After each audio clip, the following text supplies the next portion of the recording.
Okay, hello everybody and welcome to this webinar on how to improve your students' speaking and listening skills. Now I've shared my screen with you and hopefully you can see it. I would just ask during the webinar, please, if you could keep your microphones on mute, and if you do have any questions, please put them in the chat and we'll have a look at them at the end of the session and of course answer them. So the context for this webinar is to look at, in particular, the requirements of the new GCSE, which I've put for 2024. It's called First Teaching in 2024 because that's when Year 10 students will be starting that GCSE course. But of course, it's our current Year 7 and Year 8 students who will be taking that GCSE. And indeed, the activities I'm going to be showing you are relevant for current students now who will be taking the older style GCSE, because it's about how do we really improve and develop students' ability, in particular to speak, but also to listen. Two of what's called the Cinderella skills in teaching languages. They're so hard to teach well, and they're also, in particular with speaking, they're hard for students to feel that they've achieved successfully. I've recently started to do some work with Sanako, and I'm really impressed with their, in particular, their Sanako Connect software product. Now, I was lucky in my 27 years so far career of teaching languages and also being a school leader. I've been an offset inspector. I've been a trainer at Leeds University on the PGCE course. So I've worked in many different contexts in languages. I've done quite a lot of training at a regional and national level. And I was fortunate in a couple of schools that I worked in to have a language lab, and it was what was known as a Tandberg, or now known as a Sanako language lab, and we had a dedicated suite of, originally it was cassette recorders where students could put a headset on, and I as a teacher could record things, I could listen into them speaking into the cassette recorder, and I could give them some feedback, and then it moved on latterly to computer suites as well. But many schools aren't fortunate enough to have that sort of dedicated room just for that. So this new software, which has recently been developed, is absolutely fantastic because you can use it with any sort of mobile device. So you could use it with a laptop trolley that you've just booked and borrowed. You could use it in a computer suite that you've booked. You could use it with a set of Google Chrome machines, which only cost about £140 each. You could use it with iPads, with mobile phones, with any sort of device. So it really sort of expands and develops the opportunities to use the sort of listening suite types of activity. I want to focus in particular around some of the newer types of activities we're going to be looking at in terms of, because of the Ofsted 2021 MFL review, which in particular looked at the 3 pillars of language learning, which are of course phonics, grammar and vocabulary. I wanted to particularly focus on phonics because it's been a little bit neglected of late, although the phrase phonics wasn't used in the 2014 National Curriculum Programme of Study. Students are expected to be taught the sound spelling link and how those patterns work. So the 2021 research review was a lot more explicit. It talks about making sure that there is a programme of progression in the teaching of phonics, and how when phonics is well taught, when students are taught how to pronounce the different phonemes that they come to the language, then they can become much better at pronouncing the language. This was then followed just recently in January 2022 with the new GCSE specifications, that not the specifications, but we received the DFE summary of what was going to be in those new GCSEs, and very soon in the next few weeks we'll be receiving the draft specifications from the exam boards. But what we do know is that students speaking and listening are going to be assessed using a phonics type methodology. So their speaking is going to be assessed in the sense that they're going to be given a written text that they have to read out and pronounce accurately. So that would mean that they need to be able to know the rules of pronunciation, because they might be seeing words that they've not seen before, and they need to apply accurately those rules. So for example, in French, They'd need to know about the silent letter rule. They need to know that OI, for example, is always pronounced wa, that IN is a nasal sound, that it's a. So they are applying those rules and that knowledge. Could I just ask, please, if you've only just recently joined, would you be able to put yourself on mute? We are recording this, so people are going to be able to listen back to it. And also, if you do want to have a question, please put it in the chat. And then the other way that students are going to be assessed in terms of their phonics knowledge is through what was traditionally called dictation. And actually, I was one of the group of students who was the last year to take an O-level back in 1987, and dictation was one of the ways that we were assessed. So we listened to a passage in the target language, and we had to write it out on our exam paper. So that is also a new way of assessment, and I'm going to be showing you as part of the activities that we're looking at today, how you can help to develop and allow students to practice at all different levels and ages those particular skills, but also many more. So speaking and listening are so important, and not just important as skills in themselves, but also they're vital for vocabulary development. So part of knowing a word is knowing what it sounds like. Students' phonological memory is also developed when they know the sound of it as well as the spelling. And they do need to be able to recognise it aurally, which is what we mean when they hear it. They need to be able to recognise that word, not just when they read it. And as we know, speaking and listening make up 50% of the assessment currently, and it's likely to be very similar. So we do need to make sure we concentrate enough on those skills, as they're often forgotten. They're more difficult to practice in a normal classroom situation. And then also someone called Swain has done a lot of research around listening and speaking, and talks about the production effect. If you speak a word or a phrase, you tend to retain it more than if you just receive it passively. So if you're just sort of reading it silently and trying to learn it, you don't retain it as well. And obviously we as language teachers are always looking at how can we make sure that our students better remember and memorize vocabulary. Research says that they need to have come across that vocabulary between 6 and 14 times. But if one of the ways is that they're coming across it through having to listen to it and then speak it, then that is going to help accelerate their progress, because they'll be able to remember it more quickly. I'm going to look at what we can do around the skills of speaking and listening using Barrick Rosenshine's 10 principles of instruction. Now, I think I first came across these around 4 or 5 years ago, and they've become current currency among schools, in particular in the way that schools quality assure teaching and learning across lots of different subjects, not just languages. And these principles of instruction are really good practice. They are the most effective way of teaching any particular topic and any subject. And I'm going to look at them now in the context of developing students' speaking and listening skills. So the first thing I'd like you to do, please, is to join our lesson today, because I'm going to be teaching you and asking you to interact with some of these activities. And in the chat, I put this link, so you can just click on the link in the chat now, and hopefully you can join our lesson by putting your name in. Now, you might want to put your name with the first letter of your surname. You might want to make up a name. If there's already somebody called that name, like Lucy is already in there, and I think Wendy's already in there, then you might need to call yourself something different, or just add a surname or another letter. So hopefully you're all starting to join that lesson now, and you can take part interactively in some of the activities I'm going to be showing you. Someone said they can't, the link was put in the chat, the second thing on the chat. So if you just scroll up the chat, you should see it in there. But I can also put it in again. Okay, I've just put it in again, so hopefully it's the most recent thing that people can see.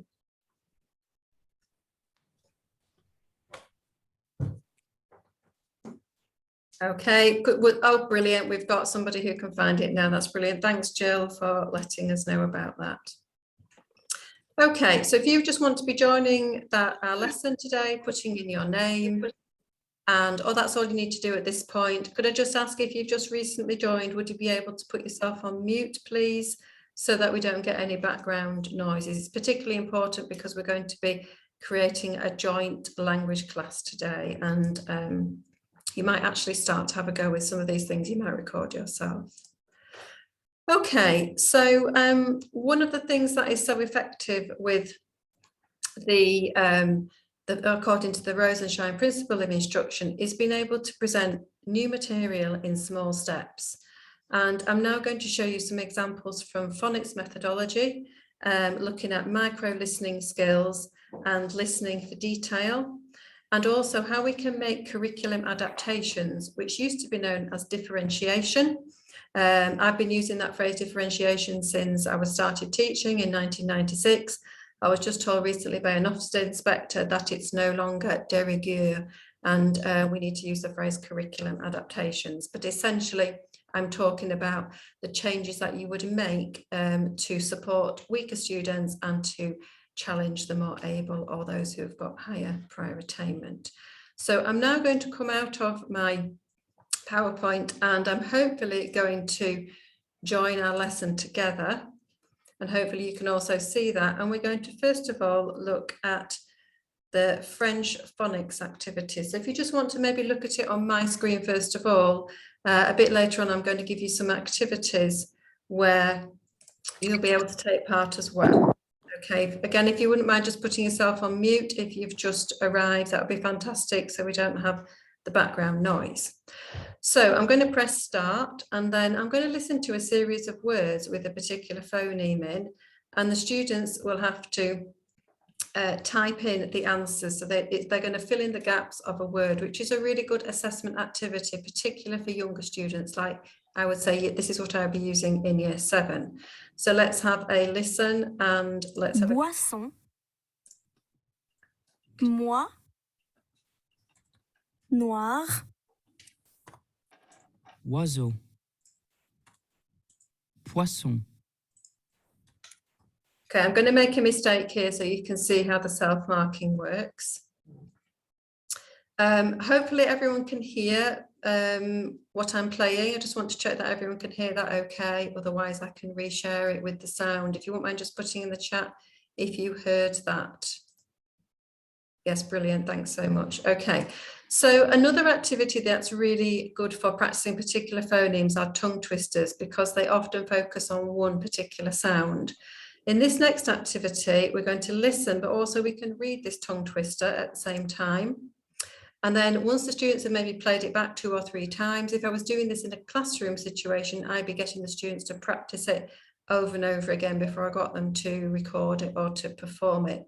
In this case, they can obviously work independently, practice it, listen to it as many times as they like, and then when they're ready, they can use the microphone button and record themselves. So let's have a listen. Il était une fois un homme de foi qui vendait du foie dans la ville de Foix. Il dit: ma foi, c'est la dernière fois que je vends du foie dans la ville de Foix. So as I said, I can listen and listen to that as many times as I like. When you do set up these activities, you can set the number of times that students are allowed to listen to something. So if you want it more in an examination situation, you could just put down that they can only listen to it twice, for example, as is normal in an exam. We can then click on this button and record ourselves. And this would then end up being submitted to the teacher, so the teacher can then listen to the students' recordings.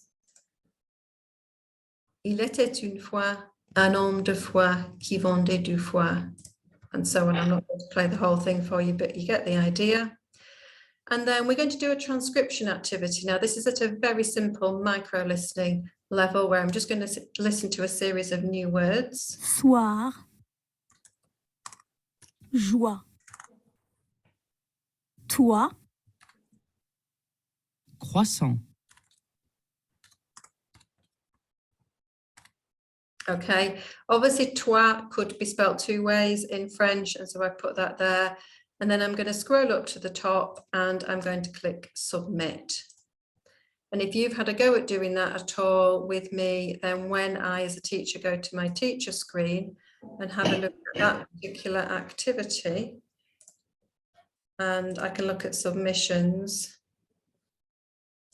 Do I need to withdraw it first? No, that should be okay. I can have a look and select my French phonics activities, and I can see I've got one submission, which was I put myself in as Ben. So this is Ben who submitted his work, and I can click on that. And I can see it's been self-marked there. So we can see we've got the Poisson wrong. We can have a listen to Ben's version, recorded version there of the tongue twister, which was me. Oh, thank you. We've got Sarah Louise Whitmarsh, who's in progress, and Harry Keeper as well. And then we've got Ben's answers here as well. And obviously you can do that for every student. It's quite a quick thing to look at and mark, and you can quickly see where the common errors and misconceptions are. And you can mark not only their understanding, but also their pronunciation when they've recorded something. So thanks very much for people who've had a go with that. I'm going to move on to back to the student version of this now, and we're going to try another micro listening activity. We're going to look at something called Spot the Extra Words in Spanish. We're going to press start to play, and I've got a transcript here, and I've added in some extra words that don't appear when you listen. And this is a really good way of tuning students' listening ears in to spot the extra words. You could even have missing words as well if you wanted, but in this case, I want them to type out the extra words as they hear. ¿En qué puedo ayudarle? Me gustan los pantalones negros de piel, pero ¿los tiene en la talla 87? Pues no lo sé. Ah, sí, aquí están. Muchas gracias. ¿Puedo probármelos? And so on. So you get the idea. So hopefully you heard that we had an extra o azules. And we also had an extra los pantalones on a separate sentence. So we put those in and we can submit those to the teacher. Another activity which helps to sort of really perfect those micro listening skills is one called which tense. So I'm going to play a separate set of sentences, and there's a simple question, which is which tense is it, present or perfect? And the only thing I want the students to put in is the answer, present or perfect. Then I've got a challenge activity. Can you transcribe what you hear? Which is where I'd want the students to actually type in what they've heard. So we've got two levels of activity here. 1. Elle a mangé une glace. So I'm going to put perfect in here, and then I'd have a go at typing this in. People often ask, what do you do about the accents? The accents would need to be either copied and pasted from Word, or if you know the codes where you press the control and the little code like 133 for, I think it's A, and 130 for E, acute accent. It's always a good idea to have those up in a classroom if you're using it in a classroom, or in a computer suite, so students can easily access that, because as we know, the accent is part of the spelling of the word, so it is important, even more important with the perfect tense, because that can change the meaning. So we can do a micro listening activity like this where we choose the right tense. Going to go back now to my PowerPoint. We'll continue having a look at other activities. So according to Rosenschei's principles, it's really good practice to provide models. And this probably doesn't happen enough in any sort of teaching. So I've spent the last 10 years of my life being responsible for teaching and learning across schools, and more recently across a trust, and being an offset inspector, inspecting many, many lessons. And I would say probably too often teachers assume that children have understood something because they've explained it. But it is so important, I would say, to provide a model. What does a good one look like? You can do that in a writing situation. Maybe you were using a visualizer, or you can have pre-prepared something. But what would a good model look like in a speaking situation? That's a lot harder to provide, I would say, in a normal traditional classroom context. You could, of course, read something out, or you could model a role play with a student, which is great. But let's have a look at what we could do using the sort of listening and the oral model. So the first thing I want to think about is sentence builders. And these have become really popular. To be honest, they've been used for many, many years. I think they were around 20 odd years ago in my early career under a different name. But now the sort of popular phrase is a sentence builder. And they're really good for developing students' confidence in speaking, listening, reading and writing. One of the traditional ways for a teacher to use them is to either project one up on the screen or give students a written version of them. The teacher could then say a sentence in English and the students would maybe on a mini whiteboard would use a sentence builder to put that into the target language and hold it up. Or maybe they would write it down in their book, or they would use it to develop some of their own paragraphs in writing. But sentence builders could also be really useful for students to develop answers to the common speaking questions, such as qu'est-ce que tu as fait le week-end dernier, qu'est-ce que tu as fait pendant tes vacances dernières, and so on. So let's have a look at what an oral speaking sentence builder could look like. And we're going to now join my sentence builder. Here we are, French sentence builder, and we're going to have a start looking at this. So I've taken a sentence builder and I've pasted in different sections. So we've got the first section here, it's answering the question about what did you do on your last holidays. And in our first column, we've got a time phrase in the past tense. We've got the English translation in a different colour. I'm personally always really keen to use English translations unless it's a very, very high ability class, because students need that security. There's quite a lot in this one. This will be in preparation for a GCSE activity. You could obviously simplify it and have less suggested sentences for a class, say, in year 8 or year 9. And then students can go and listen to the phrases here that have been recorded. So this is the oral part of it. Il a 3 ans. L'année dernière, l'été dernier, pendant mes vacances dernières, le premier jour de mes vacances. And so on. And then once they've done that, they could devise and create their own couple of sentences, which are going to describe what they did in their last holidays. We've got another part now of our sentence builder, so we can have a go at listening to that. Aussi, d'ailleurs, après, ensuite. And so on. And then when they feel ready, when they feel that they've got the correct pronunciation, they can have a go at recording their own sentence or sentences in answer to that question. Qu'est-ce que tu as fait pendant les vacances dernières? Okay, moving back now, continuing with this idea of providing models. Our current 3 main ways that we assess students are through the role play activity, the photo card, and the general conversation. And I really believe that a model of good practice should also be provided at whatever level you are considered to be, where students are meeting expectations, exceeding expectations as well. And that would obviously be going towards maybe the foundation or the higher level in terms of where students are aiming for. So I would suggest students listening to a model of good practice, of good pronunciation before recording their own. So we're going to look first of all at a photo card about careers. So I've created this, I've set it up, I can put in any photo. I've modelled it on the sort of GCSE style photo card, and we've got the typical questions here that will be asked. I'm just going to press start so we can get going with that. So these are your typical bullet points, and we can listen to a model conversation about that photo. Qu'est-ce qu'il y a sur la photo? Il y a un homme dans un bureau avec un ordinateur. Tu aimes l'informatique? Pourquoi? Pourquoi pas?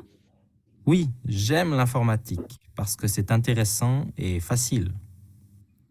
Tu voudrais travailler dans un bureau à l'avenir? So you get the idea. Now, if you wanted, you could provide the full transcript of that as well, which is also part of providing a model. In this case, I've made it a bit more challenging. So I've created a gap fill activity, which obviously is the transcript, and it's very easy to and just click on the words that you want to be gapped. I've color coded the teacher and the student speaking, so it helps it to be really clear, but it also forces the students to listen for detail. I just ask, if you've just joined recently, would you mind putting yourself on mute, please, so that we don't get any interruptions, because we are recording. Thank you. So, il y a un bureau il y a un homme dans un bureau avec un ordinateur. Oui, j'aime l'informatique parce que. And you can obviously choose the particular words that you're wanting to focus on. I've obviously chosen here a connective, an opinion verb, and the parce que, the reason, and so on. And then when the students have finished with this, they eventually will submit it. But before they do that, they can record their own answers about the photo, and they can actually insert their voice into the where the questions are asked. So I've added in a master track here, which has just got the questions only, not the model answers. I'm going to press play, and when I'm ready to record, I'm going to press pause and then record. You can obviously have a go at doing this as a member of my class if you'd like to as well. Qu'est-ce qu'il y a sur la photo? Sur la Tu photo, aimes l'informatique?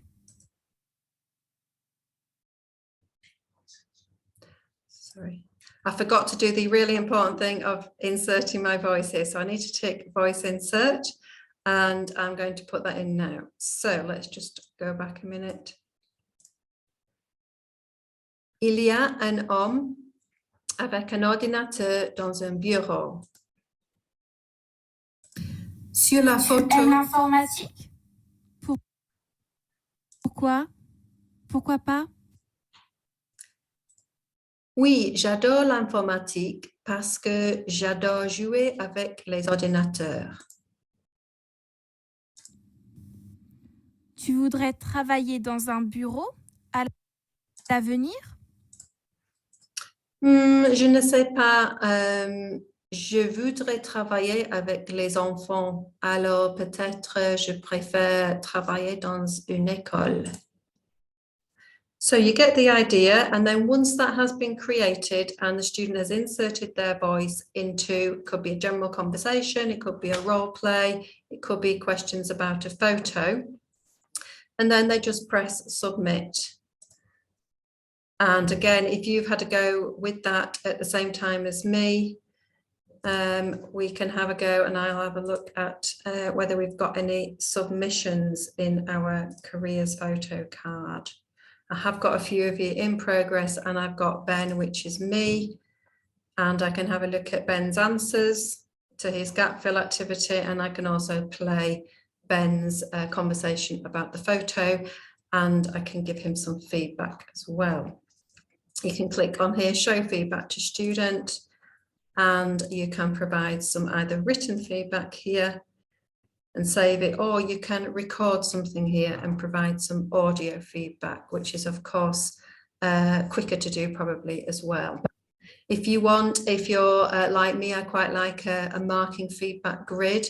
You could copy and paste the same grid into the text side of it, and then you can tick the appropriate boxes, or you could obviously copy and paste certain sentences. If you're giving students similar types of feedback, then there's some quick and easy ways to provide that feedback. And that's also links to one of the other Rose and Shine principles around effective feedback. So we've provided some models to our students. And the next thing is to be able to guide student practice. So again, this is quite difficult in a traditional classroom situation. I would probably say it's one of the reasons why teachers don't spend maybe as much time as they'd like to, or as they should do, in developing the skills of speaking and listening. So what teachers can do in this online virtual environment is to put students into groups or pairs, either randomly or deliberately. So you can just choose a number of groups and how many students you want in each group, or you can actually move those students around and select those pairings so that you think it's students who are going to work well together. You might choose a more able student with a weaker student, or or you might want to differentiate and have students of a similar ability level together. And in this way, students can take part in group activities or pair work in a way that I would say will be less threatening than a normal classroom situation. You've also got much less chance, if they're not necessarily working with a friend, that they will actually take the task seriously and do it well. And they also know that at any time you can be listening into them as well, which is one of the absolute fantastic benefits. It's a bit like Big Brother watching you, which is what I love to do when I use this software. And if they hear me talk to them, suddenly they're kind of, oh gosh, yeah, I better be getting on with this. So I think it really helps to make your curriculum time really well used, really efficient, and it usually stops students chatting about what they did last weekend, which they might do in a classroom situation, apart from when you're going around listening to a particular pair, which is, you know, you've only got one set of ears, you can only listen to one pair at a time, whereas with this you can quickly dip in and out and listen to different students at a time. So we are going to go to our class. I'm going to have a look at my class now. So this is all of you. Nice to see that I've got the MFL squad. Very nice to see I've got Jesse Marsh, actually, who, if you're not sure who he is the manager of Leeds United. I'm in Leeds at the moment, so of course I'm supporting Leeds United today. And I hope Jesse's going to be good at speaking French today. So the first thing I'm going to do is I'm going to split my groups, and you can see I can choose a group size. So I can have just 2 in a pair, or I can have more than that. So I'm going to create my groups now. Now you have been randomly created, but I could shuffle you around if I wanted and create a different group if I preferred that. And I can then go to launch exercise. One of the activities I might want you to do is a pair or group discussion. And I've got 7 groups, and one group's only got 1 member. So I'm going to reshuffle the groups and give the person who hasn't got a group, I'm going to put them into a group of 3. And I'm then going to launch this task, and I'm going to ask you to do the pair or group discussion.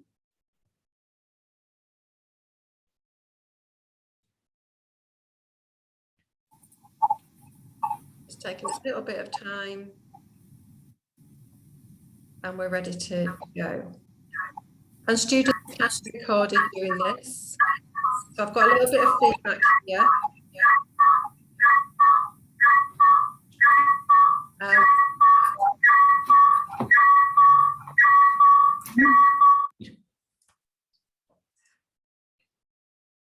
Okay, so what you can do there is you can get all the students to be recorded. I think when they know that they're being recorded, it makes them take it more seriously. And then when I close that exercise, I can tick a box and collect all the submissions in.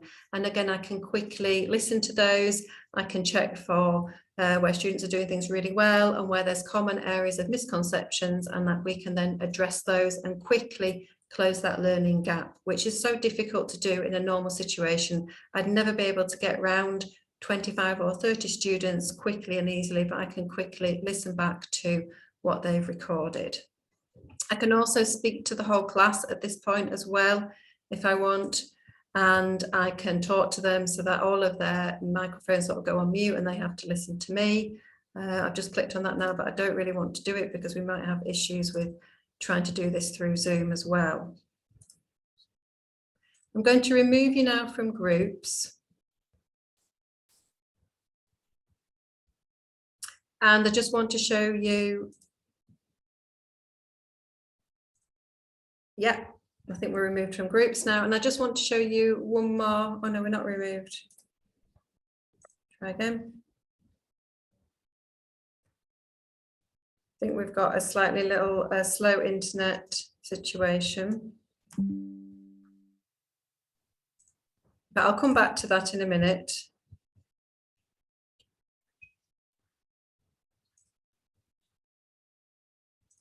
Okay. And Are we back onto our PowerPoint now? Yes, fantastic.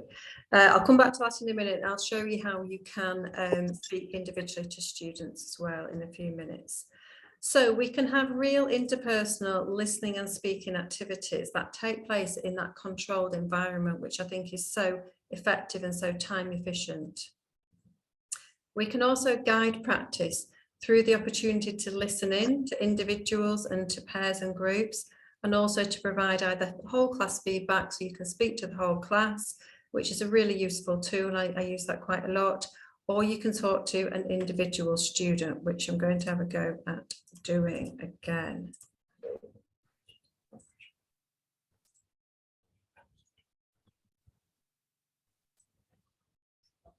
Okay, just having a go at refreshing things, and we'll let that be refreshing in the background while I talk you through something else. So as we said before, in a traditional classroom, you can't do this in such a time efficient way, and you can really quickly and easily listen and note down common misconceptions. I've showed you how you can provide feedback to students either in writing or some verbally recorded feedback when they've submitted something, but you can obviously also provide in the moment feedback. So when you're listening into them and listening to their pronunciation, you can give them some immediate feedback. And feedback has been shown to improve, really good feedback, according to the Educational Endowment Foundation, the EEF, has been shown to improve students' progress by between 4 and 6 months. So it's one of the most cost-effective, but really effective and cheap ways to ensure that students are making as good progress as possible. Now, the EEF recently came up with this nice, simple poster. It does a lot of research into all aspects of things education. It focused particularly on feedback and looked at what makes effective feedback. Well, first of all, you need to lay the foundations for effective feedback. So students need to be used to receiving feedback routinely and see it as something positive that helps them to improve. A lot of the way that is done is through the teacher-student relationships, through you as a teacher constantly saying to students, it doesn't matter if you get it wrong. The main thing is that you make an effort. If you do get it a bit wrong, it's not a problem, and we're here to help you improve. And if you have that sort of atmosphere in your classroom and in the way that you give feedback to students, then they feel comfortable and they start worrying about giving it a go. The next thing is timing. It's about appropriately timed feedback. It's much better to get feedback that's immediate or in the moment. And you can do that obviously when students have submitted some work, and they can submit this work for homework, by the way, which I think is absolutely brilliant. You can give them speaking and listening homework really easily, and then you can mark it and they can get the feedback on it, but obviously they can have in the moment synchronous feedback while they're actually doing those activities in the virtual language lab. You don't need to plan for it too much because it's all part of what you do. You've got the feedback opportunities there. But when students submit a piece of work, you can choose, as we said before, whether you want to give the written by pasting a grid or copy and pasting different comments, or the verbal feedback can be recorded, as we said before. So this fulfills lots of what the Educational Endowment Foundation would say is really effective practice. It's a really good idea for students to obtain a high success rate, and Barrett Rosenshine puts this as his 7th principle. So if students can practice and re-record utterances to improve on previous work and then obtain a high success rate, then they feel more confident as language learners, and that will be translated into their enjoyment of the subject as well. And we do know that we do have a problem in languages with motivation, with students enjoying it.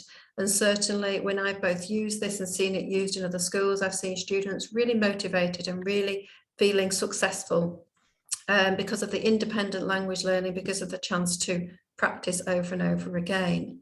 And drilling can take place in a guided way in this way as well. So the teacher can speak to the class and ask everyone the same question or say a sentence, and then expect everybody to repeat and record themselves saying that. So drilling does have its place in language learning. You won't want to drill all the time, but as one of our methodologies, one of our strategies to develop students' ability to speak and to listen well and to be confident in the language, then it does have a place. Support can be provided, so we can have added challenge, but also we need to think about our lower prior retainers who often struggle in particular with languages, and we know that we've got a target of 90% doing the EBAC, which means doing a modern language by 2025. And so to get there, we are going to have to be encouraging and motivating and ensuring that more of our lower prior retainers are going to be successful at learning a language.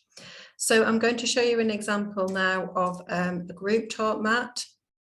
I'm just going to go back before we do that to see if I've got any further with refreshing my page and seeing if we can show you. No, don't worry. Yes, I've managed to remove my group. So it means I just want to show you, before we do that, I want to show you how I can listen in to, I'm going to listen in to Jill. And just by the way, Jill, I have been trying to email you, but your email, it keeps bouncing back because I understand that your school's email issue.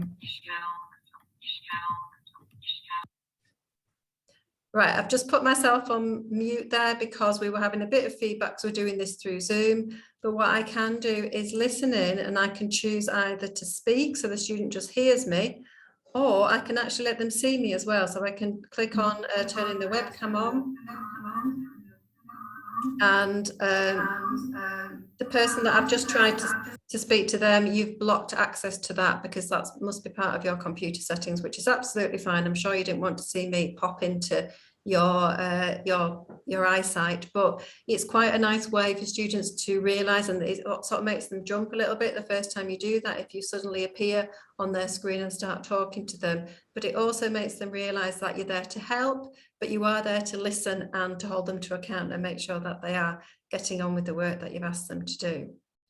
So let's go back now to the exercise that I wanted to show you, which was the group discussion. I think it's this one, here we go. So group talk is something that was developed by a head of languages down south called Greg Horton many years ago, I think about at least 12 years ago.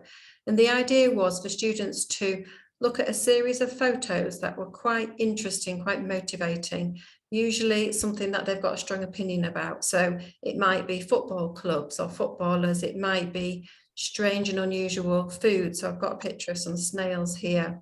It might be fashion items. And I'm trying not to be too stereotypical, but you can imagine who might be interested in those sorts of things.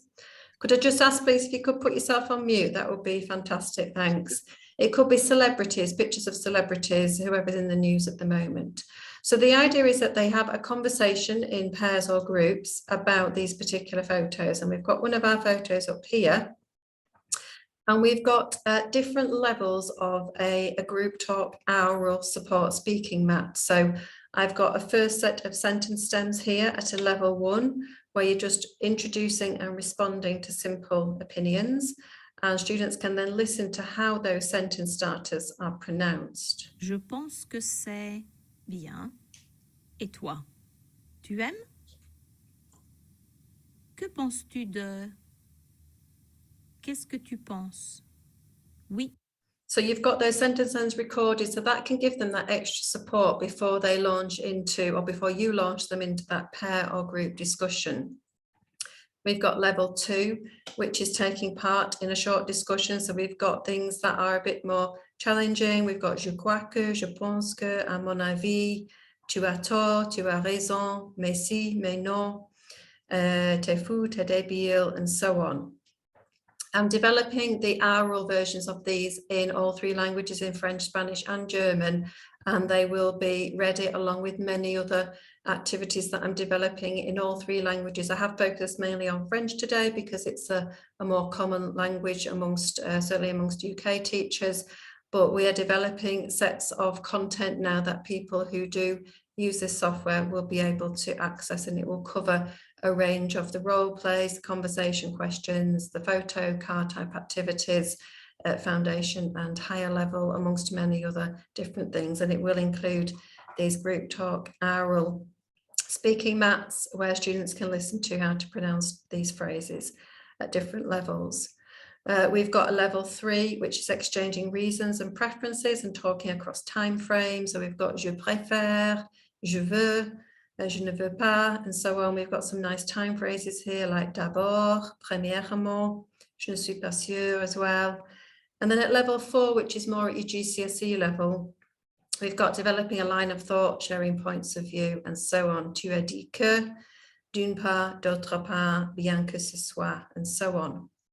Now, when this first came out, I think I started using it in 2011, and I used it consistently with a class that I took from year 7 to year 11. They took the GCSE in 2016, and they were by far the class who was the most confident in speaking and did absolutely fantastically in their GCSE across the board, actually, but particularly in their speaking exam, I noticed. And I'd kind of forgotten about it. I'd sort of gone away and done different things, and I've just been reminded more recently about how effective group talk is. And the idea is we repeat over and over again in different contexts with different topics and different types of pictures, but the same sentence stem. So the students really embed those words and phrases that can obviously be used in display in the classroom as well.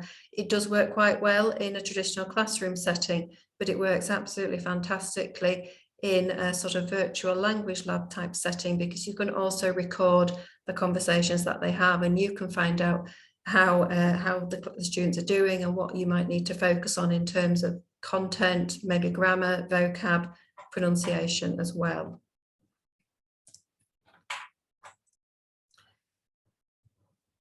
So I'm sort of repeating myself slightly, but I'm really keen on this because it's so much more efficient to practice the speaking skills than in a traditional classroom. Students can concentrate better, I feel, than rather than in a noisy classroom with lots of people talking. It's really hard to concentrate.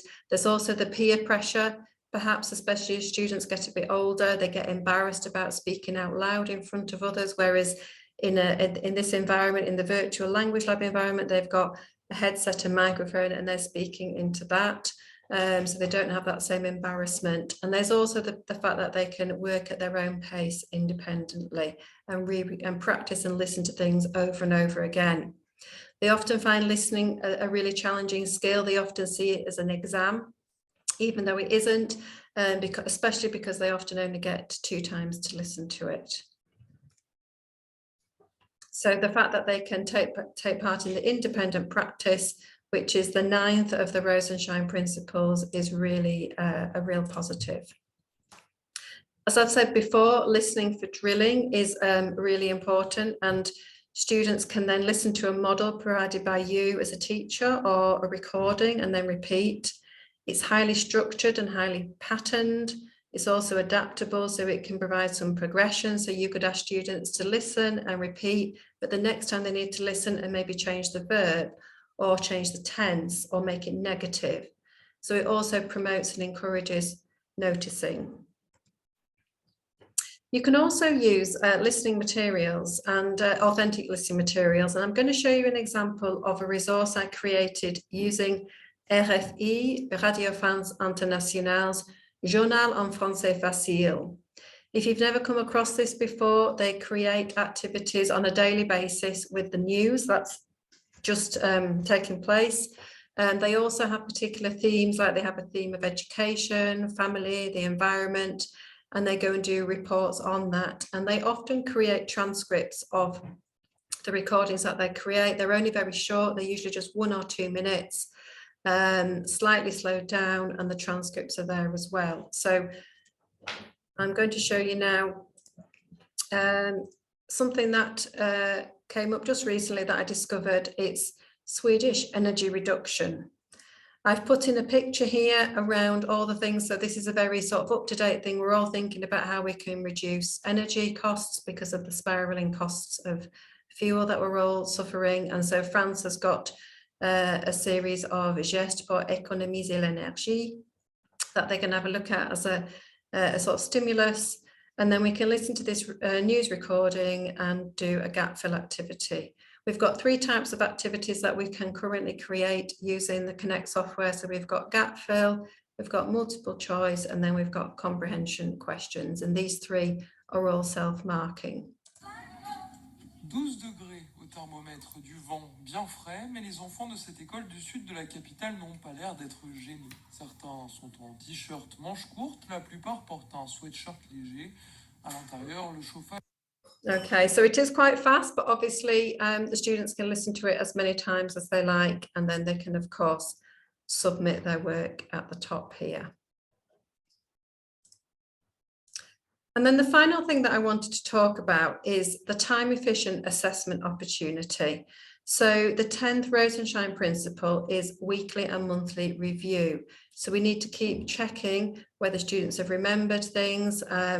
And one of the best ways of checking is an assessment opportunity. Now, I often speak to languages teachers and they say that they don't even do speaking assessments until students start in year 10. I think that is such a pity, because I think the earlier that students start the speaking assessment, then the more confident they become doing it. And also I think they take it more seriously. So I think if you assess something, if you grade it, if the marks count towards their overall end of year exam, then the students are just naturally going to take it more seriously. It's very difficult though. So we've probably all been in the situation where we've either sat outside with the desk and the students have come out one at a time while the rest of the class, we hope, gets on with work independently, or the students come up to the teacher desk and answer some questions, and sometimes they get embarrassed because everyone goes quiet when they come to answer theirs. But you have to do it individually. You have to ask the same set of 10 or 12 questions to every single student. So how can we do this in a really time efficient way? So let's have a look at our class again. And I'm going to launch an exercise, and I'm going to go to speaking practice.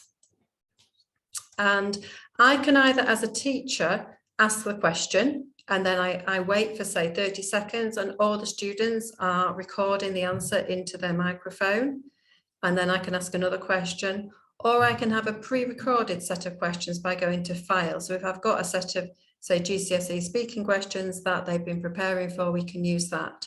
But if I go to teacher and then launch, I'm now going to launch. There is a slight delay with this being through Zoom, so I'm hoping it's going to work for us, and I'm going to start the recording. Qu'est-ce que tu as fait le week-end dernier? Sorry, that was me having too many different sound things on at the same time with me doing it through Zoom. So that wouldn't normally happen in a classroom situation. So, qu'est-ce que tu as fait le week-end dernier?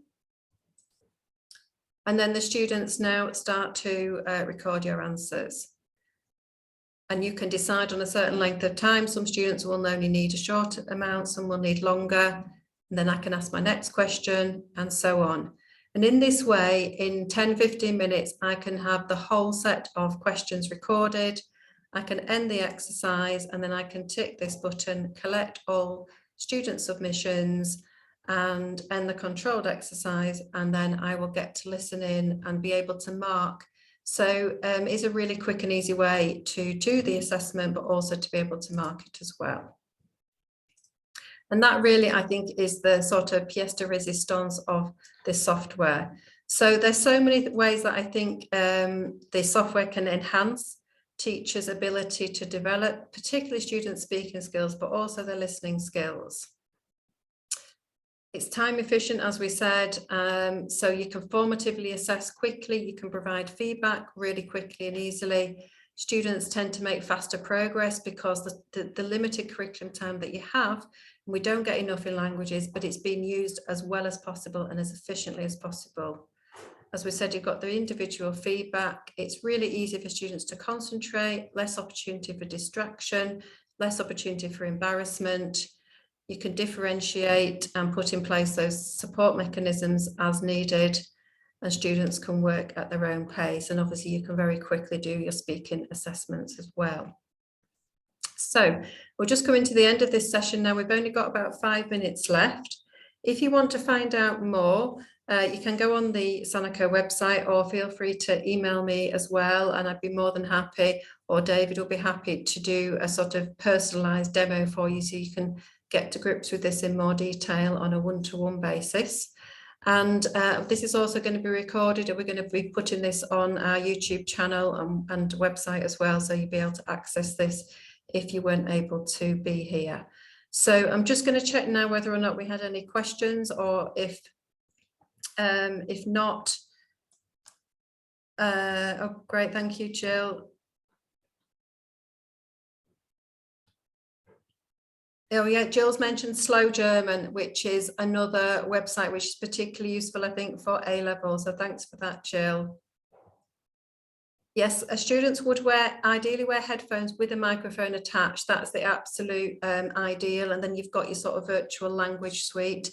It is a good idea to have good quality headsets. So in the past, I've had cheap ones, and the students often fiddle with them and break them. So I would say my one piece of advice would be to spend a bit more on them and have ones that aren't going to break. Or if they do, they're ones that if they just break the mouthpiece, that can be replaced rather than having to replace the whole thing, which is really expensive. Okay, thank you for your comments, everybody. If anyone's got any more questions or any thoughts or comments, please do put them in the chat. As I said, I'm creating lots of activities, and yes, you'll be able to duplicate them and adapt them as well. So if you like what the activity is, or you like the sound file, but you don't want to do something different with it, then you can do that. And we're really keen on developing some content now, because we know how busy teachers are, and this will hopefully really support you with the current GCSE. So we've got lots of content that's been developed for the current GCSE, but once we get the new specifications out and the draft material, then we'll be developing content for the GCSE that is going to be first examined in 2026. Okay, we're just going to stay online for a little bit longer because we're still getting a few questions coming in, and we'll wait for those. So how can you access the activities and content to adapt? So first of all, I've been chatting to David about how we're going to do that, and we're developing a way where everybody who's already got Connect can be able to access the content that I've created in French, Spanish and German. And then in order to be able to adapt it, you create it as a template, and then that gets put into your templates, and then you can add that template into your own resources. I'm certainly happy to, or David is happy to go through that in more detail for people who are already using Connect.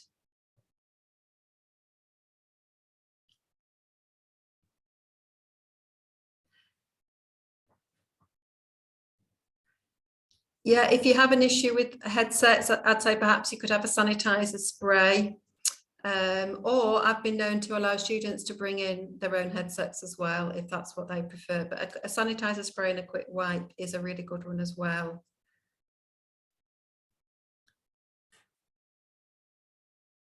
So Charlotte, we'll get in touch with you around the cost, because it depends, I think, on the size of your school and the number of licenses you want to buy. So you can, you basically buy a set of licenses, and that will be for the number of students who are using it at any one time. So it sort of partly depends on that, but we're happy to have a sort of further conversation about that.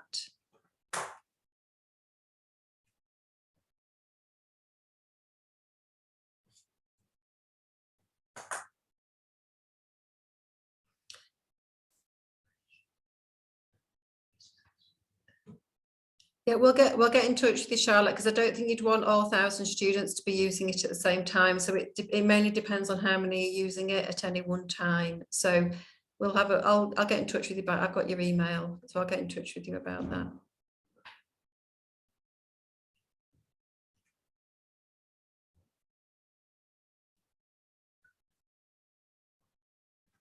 Okay, thanks everybody. If you've got any more questions, please do put them in, and I'll stay on here for a few more minutes. Thanks for all your lovely comments. It feels really weird just talking at a computer screen, but it's nice to know that there's people out there who've been listening and that you found it useful. Oh, fantastic. Thanks, Jill. Look forward to hearing from you. and hope to meet you soon as well.